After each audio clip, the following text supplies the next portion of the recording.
Now we're ready to conquer a real practical client project. So you've hopefully had a chance to review the client project. You're now tasked with creating this logo, and I can't wait to see what you come up with. I've already seen some really talented entries by some students, and I love to kind of look at those and review those.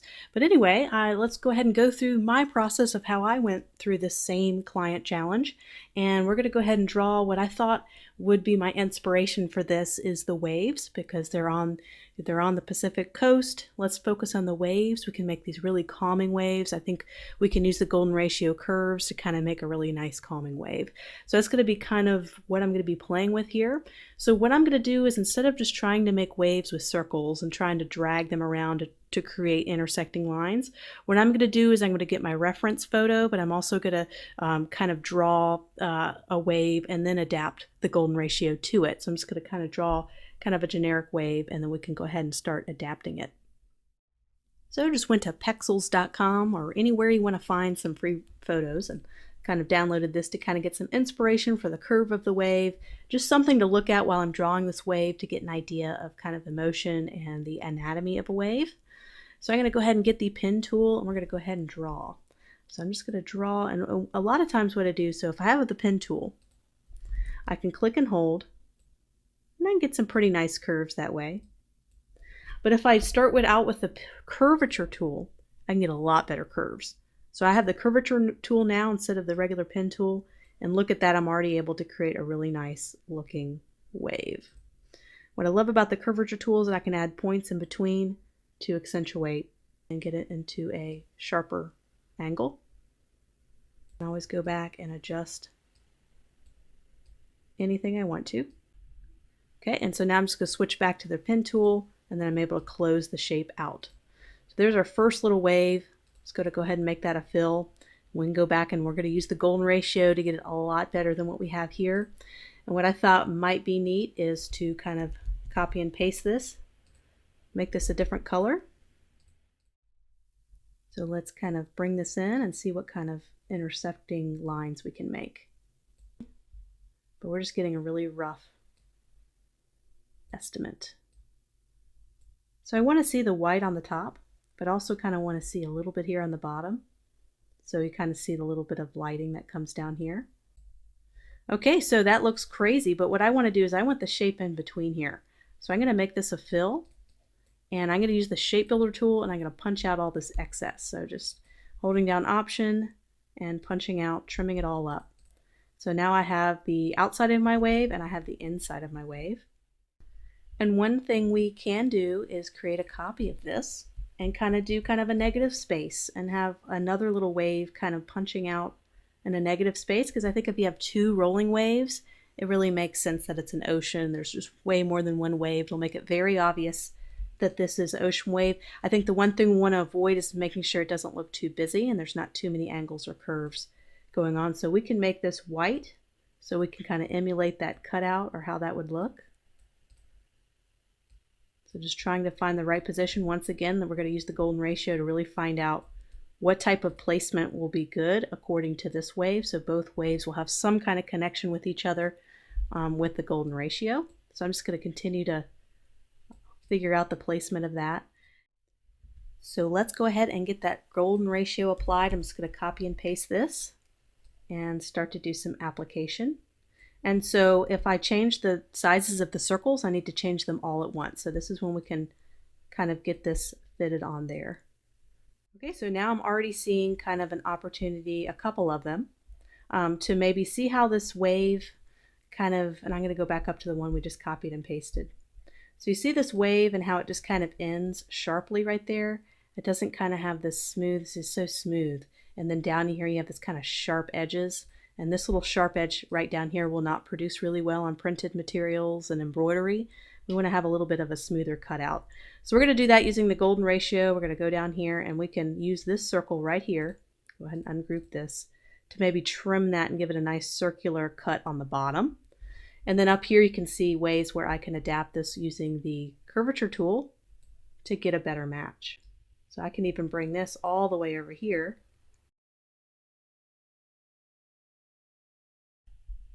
And same thing down here, we can crop that So let's take this circle right here. I'm going to go ahead and make it a different color so you can see which one I'm talking about. We're going to be trimming this, and I'm going to get my shape builder tool and I'm just going to trim it.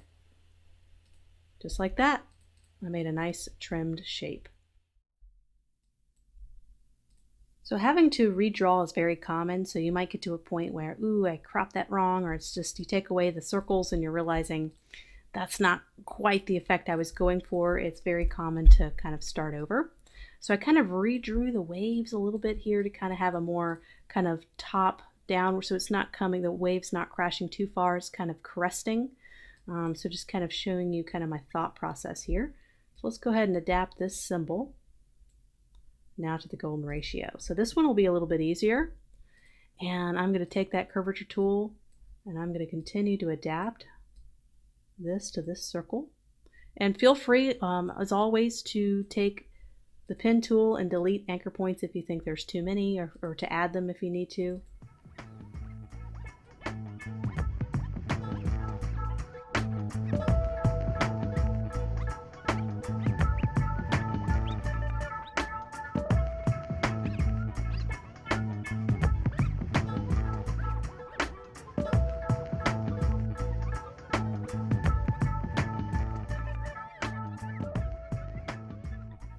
I really had a chance to move this into specific circles, and this is just a matter of me taking those golden ratio circles, duplicating them, and kind of arranging them in a way where I wanted the curve to bend, or wanted the wave to bend. So you notice that it takes 1, 2, 3, 4 of these circles. Let's go ahead and make that a different color. 4 of these circles to really kind of create the wave shape there, and they're just overlapping, and I'm using where they overlap to help make corners and to help make points where they come to a point. And so now this is a hot mess. We got a lot of intersecting circles here, so I'm going to select everything, go ahead and deselect my wave, and I'm going to change the stroke on this. I'm going to add my dashed lines. Let's go ahead and do a 2-point dash. See how that looks? Kind of reduce the weight on that, and even make it a little bit of opacity, a little bit transparent, and then group them together. So now I can really take a better look at all my intersecting areas, make any last adjustments, make sure everything is pretty precise. With the golden ratio, you want to be precise. So we're just going to go around with the curvature tool and do some last tweaks and edits. Okay, and I think we're ready. I think I'm really happy with that symbol. We can go ahead and remove our separator, really copy and paste it over to a new artboard, and we can really start now to play around with color. We can also start to work with typography and arrangement to see if we can find some really good typography for the logo, a really nice typeface. And you'll notice with the wave I have the lighter color on the top to show highlights, and kind of the darker inside of the wave is a darker shade of that same blue. But colors aren't really final, as we discovered in our first logo design. I'm going to actually turn this back into black and white while I work on the typography, and then we're going to get to have a chance to pick color palettes. And this we're going to take and do a final client presentation where, let's say we've already gone through the concept process, we've kind of gone through that together with a coffee grind logo. We're going to take this a step further, and after client approves it, presenting that final mock-up where we choose the color palette and we present this in a really, really nice way to get that final go ahead to get those final files. That's the final step. After you have a logo approved, you send all the final files that we're going to do. We're going to go through that entire process. So let's go in here and try to get the right balance between typography and the logo mark.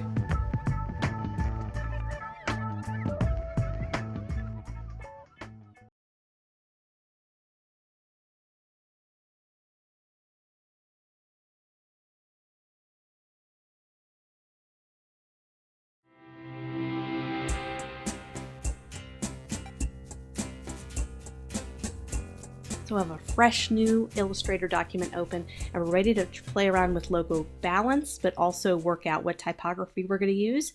But first, one thing that kind of helps me out is start to incorporate grids and to help me find this balance. So I'm just going to do my shortcut. I'm going to be doing this a lot. I'm going to be doing my command and quote, and go ahead and do my shortcut. And what I like to do is I like to kind of use these boxes to kind of line this up so there's some kind of order here. And I notice don't feel like it has to stretch all the way perfectly around the box. Not every logo mark is going to do that, but at least it gives you kind of a point where you have a bottom and a top kind of aligned, and you have this little bit of extra on the end, and it's a very similar space here. So just, this is going to be for overall layout of the logo. So I'm going to go ahead and toggle that off for now, just doing my shortcut, and let's figure out the right typography for this. So let's go ahead and spell it out. I like to do it in separate text boxes and get a good idea for size. This is just the default Myriad font, and we can find a decent placement. So I'm going to find the right typeface first, because certain typefaces stretch out longer than others and it's going to mess up our balance. So let's find the typeface first, and then we can start to incorporate that in terms of sizing. So type choices. I have a really cool guide.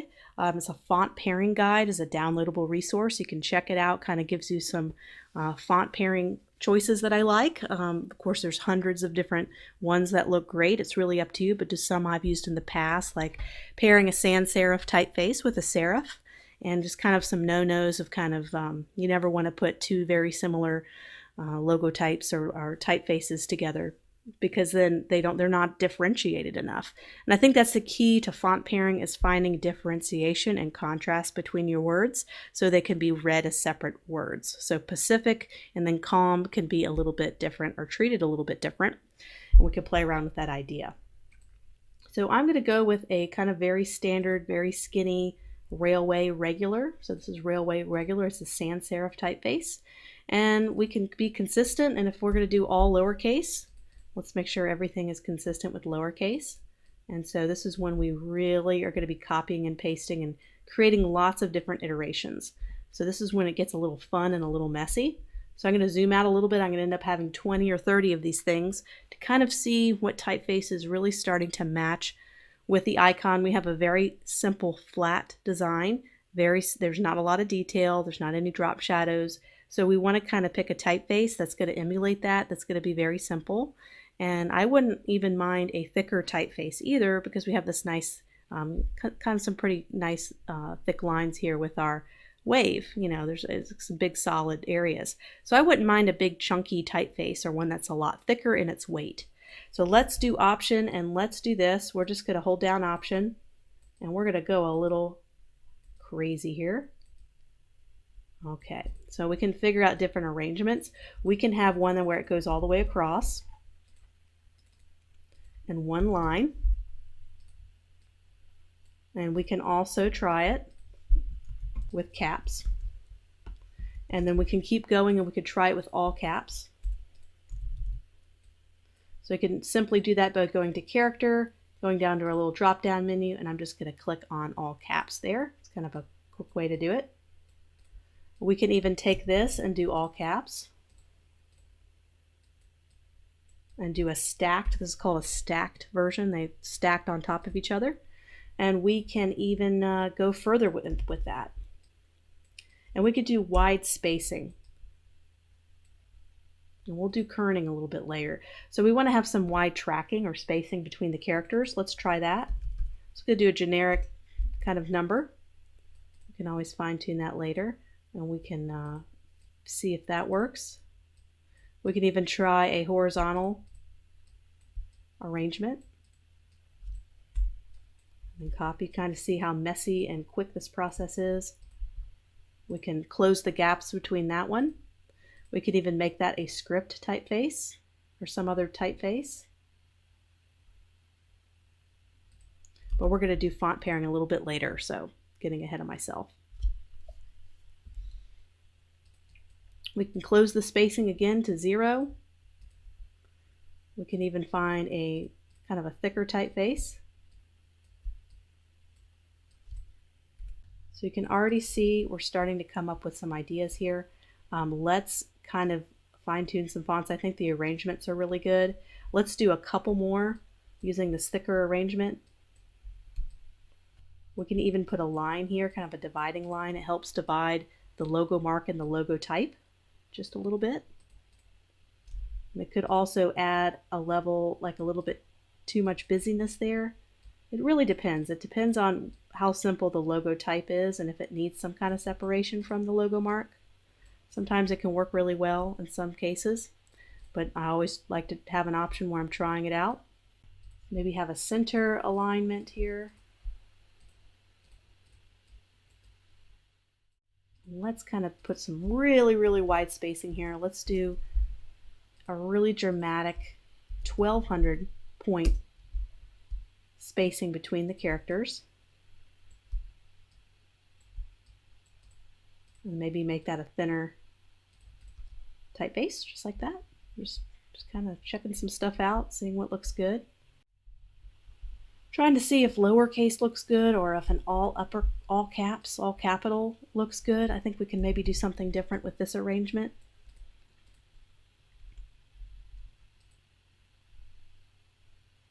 Maybe we can make,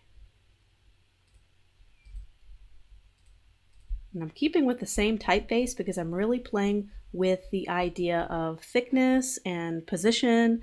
I'm not so much changing up the typeface because I'm just kind of getting an idea of overall type layout and whether it's going to be caps or all caps. So I think we're getting some really good options here, lots of different combinations.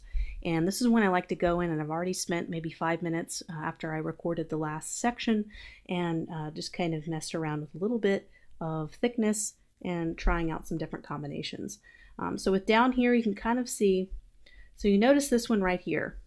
So I want to talk a little bit about kind of weight of type and contrast between different words.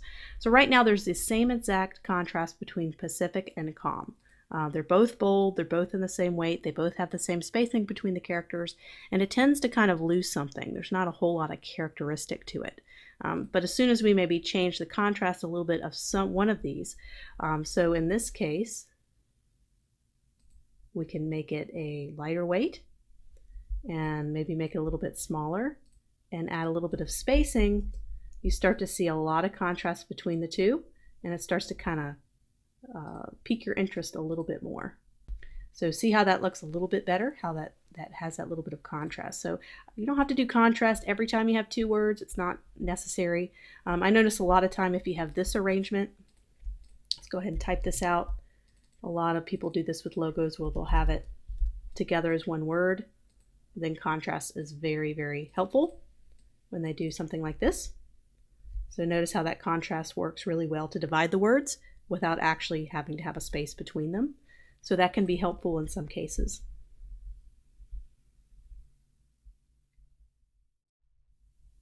So now let's take a look, now that we have some really good contrast between all of these different ones, some really good arrangements. I notice I have kind of a right alignment. Actually looks really good because you have this kind of flow from the right to the left, and then you kind of have that flow moving to the left for the wave, and you have this nice strong anchor where you have this right alignment. And I think that looks really nice just because it kind of pairs well with the iconography. And looking at some of these, this has the really nice contrast. This is so far as I think one of the stronger ones because it's really readable. When you put this wide spacing between uppercase letters, it can look really elegant, but also makes the word kind of go further distance, and it kind of helps bring more attention to the lettering and the company name, which is very vital to have that attention focused on the name, especially with the brand that's new and needs to get some brand representation and some acknowledgement. It's really good to get that name out there, so that's why I put the wider spacing. Another thing, I know a lot of students do this, they love to use wide spacing with lowercase lettering, and that is, let's do the same spacing we had before, and it could work in some cases. Especially with the thicker the typeface, the better it works. But I noticed that all caps look a little bit more elegant, a little bit more mature. They're stronger. So you have a stronger character that goes all the way to the top of the cap height and typography, and it just works really well. So now that I have a chance to kind of look at all the options that I have in terms of lowercase and uppercase, I'm definitely feeling a draw toward the all caps as opposed to having the all lowercase here. I think it looks a lot stronger. I think it really brings a lot of emphasis to the name. And I know there's several instances where using lowercase letters brings a softness to the logo. And when you think about Pacific Calm, it makes a lot of sense to have some lowercase, since lowercase are perceived as more gentle and soft. But I think in this case, The uppercase is starting to work really well, but we're still not going to close the door to using lowercase if we need to, because this one could be a really good strong contender as well. So I'm keeping all my options open, and this is where when you do client presentation, like we did with the last logo, and you're submitting ideas, this is where when you kind of help the client out by picking out what you think works best for the client. And so picking maybe 3 of these different options. They may want to go with lowercase, you want to go with uppercase. It's always good to provide them with some variations to take a look at, especially when you get down to that final concept. So when we did the coffee logo, we had 3 different concepts. We narrowed it down. At this point in this logo design, we've already established the concept of the wave, had that approved, and now we're trying to get that final logo concept approved. So we really get to explore typography in way more detail now that we don't have several concepts. We just have this one wave concept where we can really focus on it.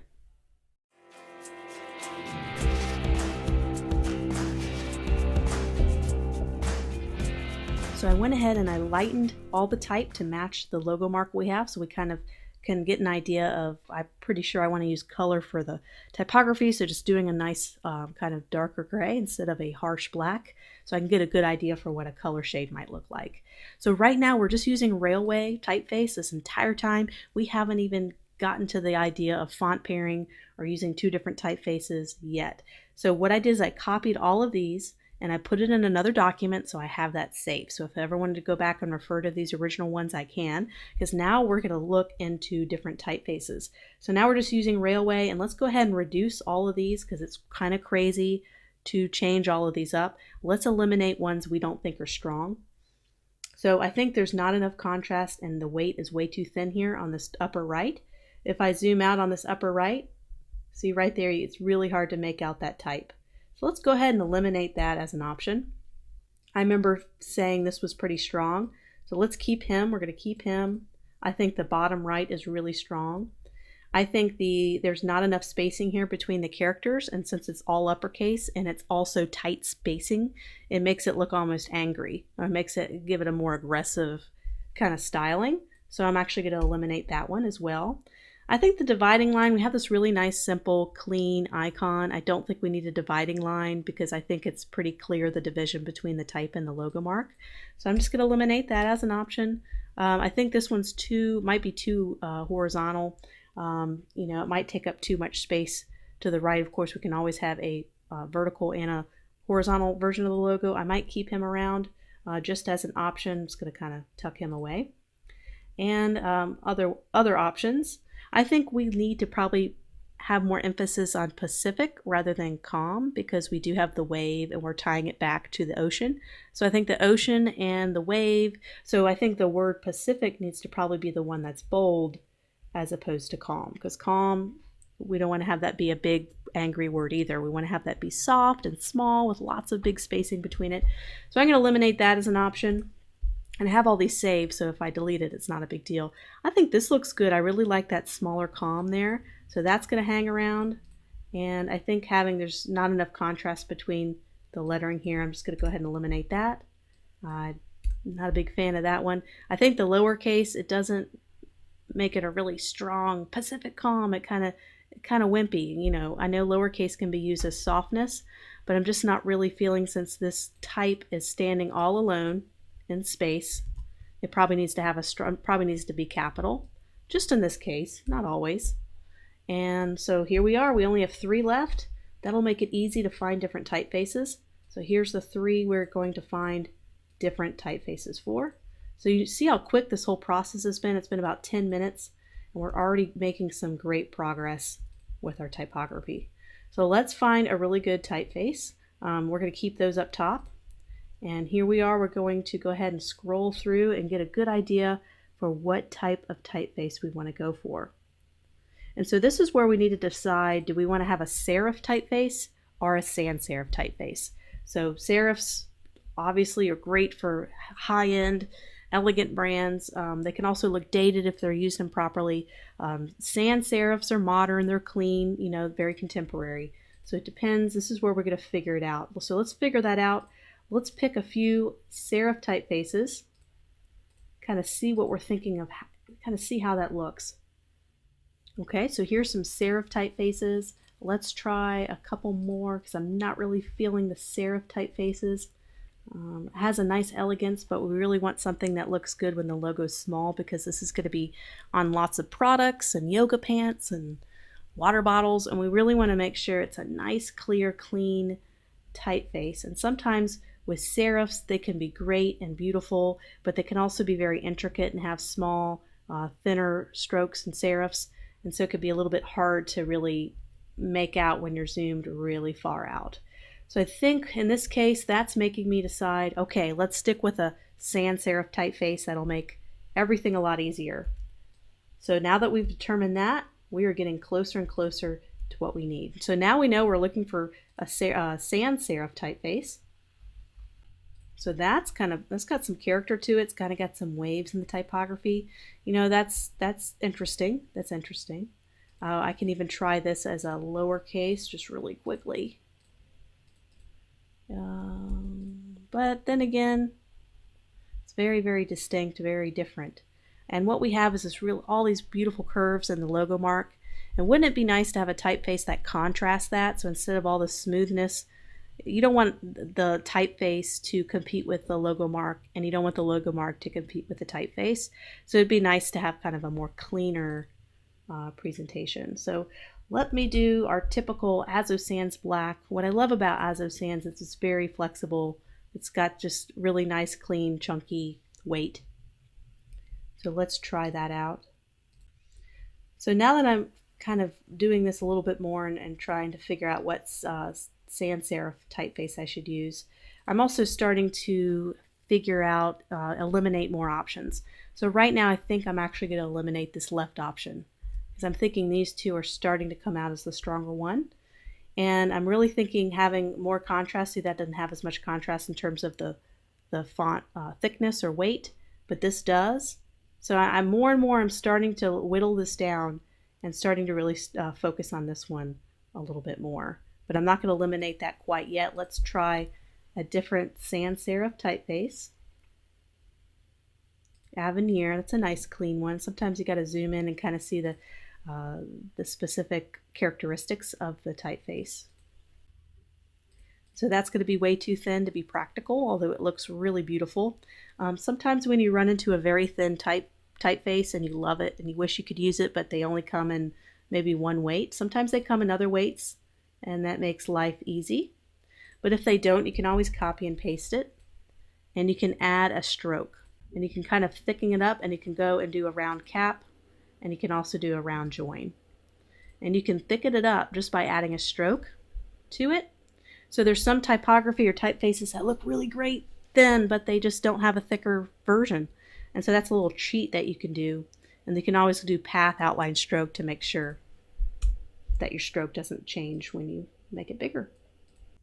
And so this, when it comes to font pairing, if you download that little font pairing cheat sheet guide, I do talk about how serifs pair well, or serifs pair well with sans serifs. And so same thing goes here. Perhaps a serif typeface might pair better with this really nice sans serif. There we go. This one is Minion, I think. Minion Variable Concept. And this one is Azo Sans. And so one thing I do notice when I look, kind of zoom out, that thicker sans serif really is kind of going to be the right choice, because I could really make out Pacific even when I zoom all the way out here. And so this is a really good way to check a logo, and is to check its visibility by zooming out quite a bit. It really helps me make really good design choices and decisions. So with that said, I'm eliminating this, I'm eliminating those. We have our winner. Ding, ding, ding, ding. We have our winner, but there's still a lot to do. We need to get the grid out. So we're going to toggle my grid. And we're going to go ahead and start aligning this so we can get the right balance between the logo mark and the logo type.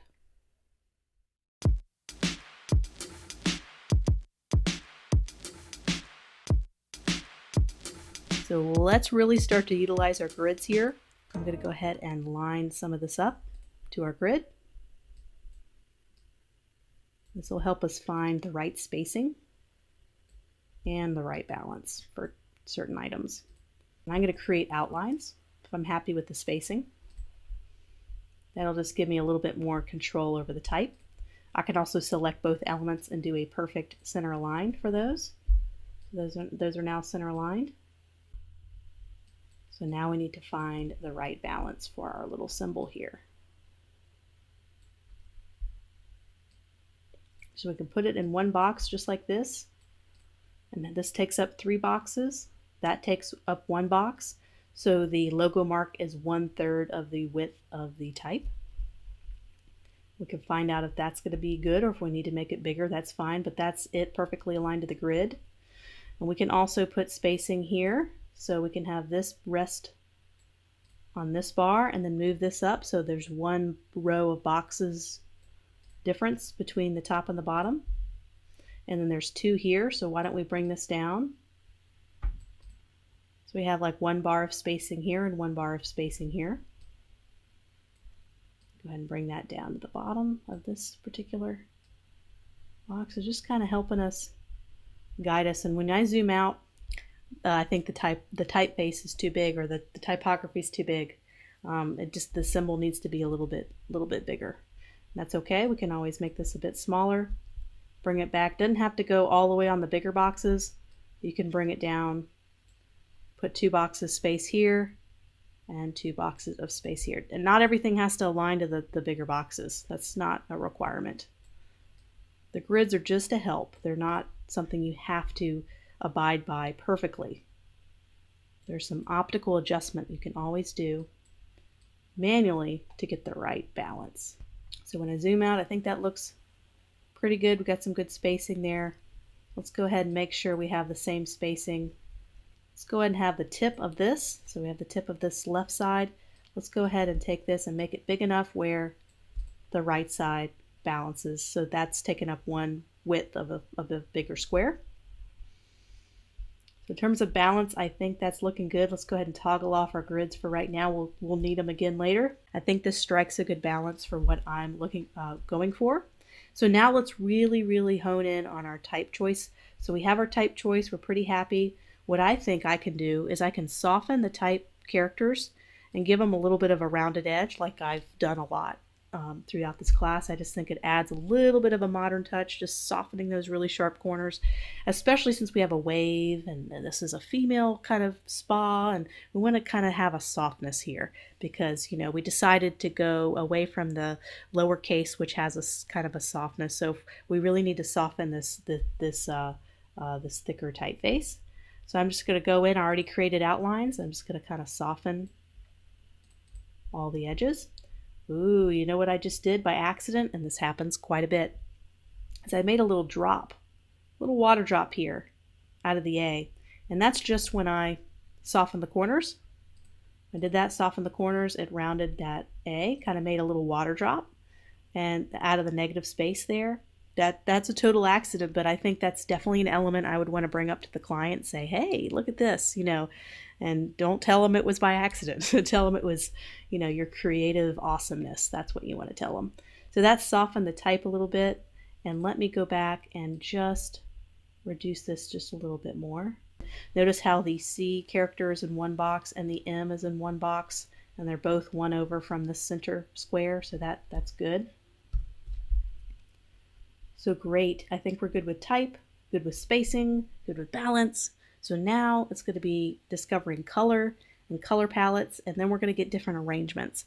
Because this is a great logo when you have lots of wide space to place it, but logos always have to fit in these very awkward spaces. They have to fit on these really small social media spaces and square spaces on Instagram. So we're going to create a lot of different sizes and variations, and then finally, once we do the colors, we get all the different variations, we can send all the files to the client and get those ready, and then we'll be done.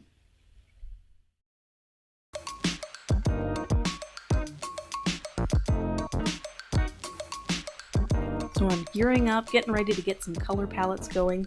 I wanted to go ahead and make the other version of the logo that's going to adapt to a horizontal space. So we have a nice vertical logo, and now we need a horizontal logo. So this will be relatively simple.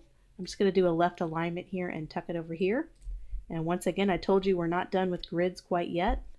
We're going to go ahead and match this on the grid. just like we did with the top one, but with a horizontal. We moved the typography, so we need to make sure that looks good. I'm going to put one box difference between the logo mark and the logo type. And we also want to have some good vertical spacing, so let's make that a bit smaller. And we want to have maybe one box between the top of the P and the top of the wave, and then one box below. Let's go ahead and make this a little bigger until we have that. I'm on color.adobe.com, and I'm going to find a little bit of my logo palette here, a little bit of an inspiration. This is the color wheel. You've already kind of have a few resources on the color wheel that you got in the theory lessons of the class so far.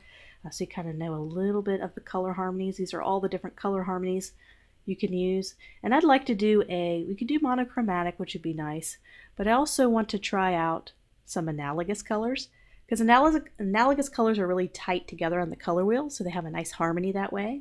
And I want to go down to the blues and the greens, because we're dealing with waves, we're dealing with the Pacific Ocean. Tighten that a little bit. See if we can make them lighter or darker. If I do the middle one, they all kind of tend to come together or go together. So just trying to get some inspiration here, just moving this around. We could bring in some purples.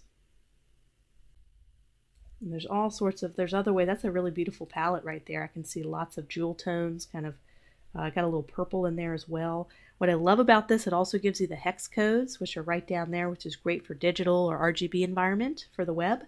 And you can also go down here to color mode. If I want to do CMYK, which is what we're going to end up needing our logo designed in, is the CMYK mode, then you have all of those there. And it gives you the C, which is cyan, the M, which is magenta, the Y, which is yellow, and the K, which is black. It has all those numbers down this column for you. So it's just a really awesome tool. It's color.adobe.com. For those who have not checked it out, it's totally free, by the way. And you can also explore different trends as well if you just want to kind of see what other people are doing and get some inspiration that way. So you have fashion, you have graphic design, illustration. You can find awesome color palettes that way. So that color palette looks really cool right there. I kind of like the sunset colors there. So that's something we can add to your library. So let's take a look at this one right here. I'm going to go ahead, I'm going to do something a little bit easier. I'm just going to take a screenshot. I can also bring in these colors manually if I wanted to. I can also, if you're an Adobe Creative Suite subscriber, you can save this to your library and you can call it out when you're in Adobe Illustrator. There's also something new if you have the Adobe Creative Cloud and you're able to have the most up-to-date software. One of the benefits to that is you've got some nice new tools and updated software. There's also this new thing that you can click on. You can go ahead and click on this little icon right here in your swatch panel. Right there, it's the Adobe color themes, and you can explore themes right into Adobe Illustrator. You don't have to go to the color.adobe.com, and you could do pretty much the same thing we did here and start applying those colors. So you can save them to your library. So I'm just highlighting my colors and bringing this color palette in. Very nice, cool color palette using cool colors. So I'm going to be selecting these two, and let's do our darker blue. And let's try purple. And there's not enough contrast there between the purple and the blue, so we can just keep moving on to something that does have a higher contrast. So here we're going to do the same thing that we've been doing throughout. We're going to make lots of copies. So we're going to go ahead and hold down Option. You can also use inspiration photos as well, just like we did when we created our mood board. So now we can explore purple. And you don't have to stick with just these. You can continue to work in other color palettes. You can go to Explore and find a lot of ones that are already on here. This is just using the Adobe Color Themes panel. You can also do color.adobe if you have an outdated version and you do not have this as an option within Illustrator.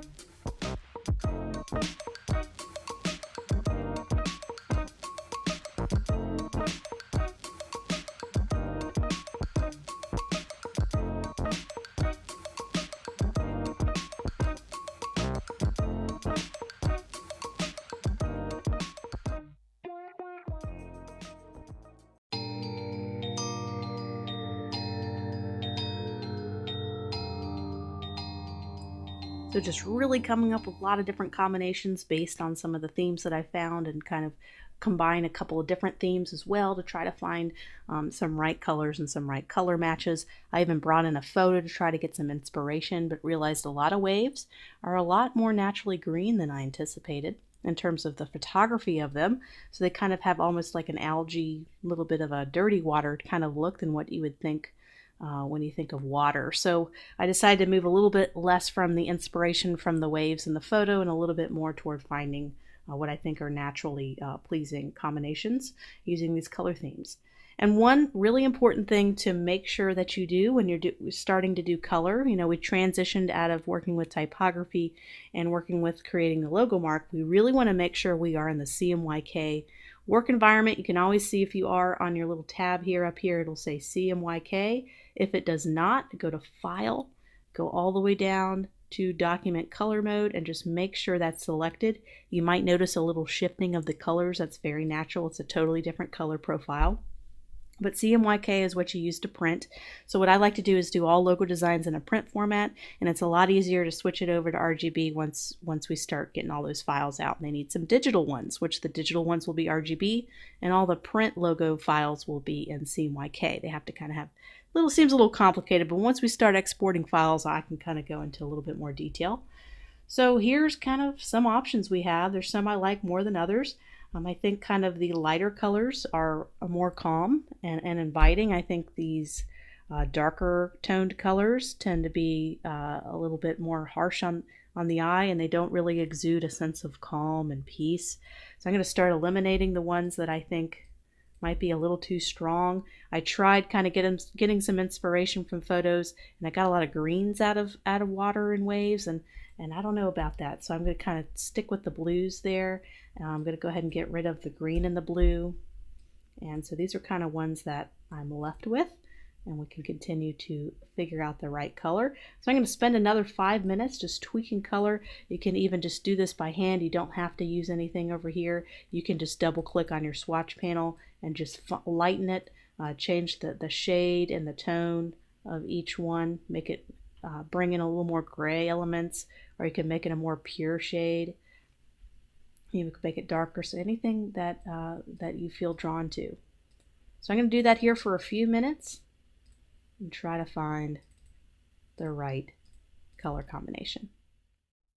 So when it comes to color and logos, sometimes what you find when you have this kind of elaborate, really strong logo mark, sometimes it's nice to have kind of a less dramatic typeface color. So for Pacific Com, for this bottom one, I decided to do a neutral gray, kind of a medium gray. Let me go ahead and double click that and show you. It's kind of right there in the middle. And that kind of brings out the color of the logo mark better, because when you have this, you have the typeface and the logo mark kind of fighting against each other for attention, because they're both colorful. So with this really helps the viewer kind of look at the wave or the crest of the wave a little bit more. So just kind of, that's my kind of thinking by maybe choosing this bottom choice as my final. So there you have it. We have a vertical logo, we have a horizontal logo, we have a little small color palette going. What we need to do is we need to make this logo very adaptable to all environments before we're ready to send this. Let's say we get approval and they say, I love it. So you would send them kind of this screenshot, you would put more detail. I'm going to go ahead and attach as a downloadable resource kind of a little cheat sheet that I have of how I present my final logo design to a client when I'm presenting the color palettes. Just kind of helps show them how this logo can expand, and how which color palette, why I chose the color palette. This is kind of a little guide that I send to clients. So I'll go ahead and attach that so you can see what I did with this other logo. So let's say they approve it and they say, awesome presentation. I think this looks great. I'd like to see it on all environments. So they want to see it all white on a colored logo. They want to see it on a darker background. So that's exactly what we're going to do right now. So I have this nice big artboard, and I'm just going to hold down Option and drag, and we're going to adapt this to a darker theme. We're going to first just do a neutral dark gray. So how is this going to look? Let's go ahead and zoom in. This could be a simple, we're just going to make it white. And this is when we really start to figure out our color palette choices. Are they going to translate really well in a dark background? And look at that. You can see how our color choices look really good on white, but on black, they look very muted. They look a little dull. And this is when we really can figure out all this color palette stuff, because we're not going to know if we only design on a white background how it's going to look on a dark background. So let's tweak these a little bit so they can still keep the same kind of contrast on the white, but it also looks good on the black. So it just might be just a little bit of tweaking, a little bit of lightening. Just a little bit of lightening up for things. So I think that still looks good on that side. Notice the difference. I actually kind of like the top one a little bit better. So I'm just going to adapt all these. And I think it looks a lot better on the dark background. So it's really great when you're doing color palette exploration to explore on both backgrounds. Please, please do, because it'll actually make you change the exact color shade quite a bit, just like we had to do. So there's kind of how it looks on a dark background. We can try a very colorful, we're going to start to think about branding. We're moving a little bit outside of the logo design and starting to think about branding. But that's natural for any logo designer. You might be the one doing the brand extension. I teach an awesome class where I take a brand, we create the logo for it just like we did here, but we keep going. We keep doing everything. We do a product design, we do flyers, we just do the whole brand extension. So that's a fantastic class. It's called the Graphic Design Mastery class, the complete branding process. So if you're interested in going beyond what we did in this class, way beyond logo design and starting to get more into the total branding package stuff, I highly, highly recommend that class.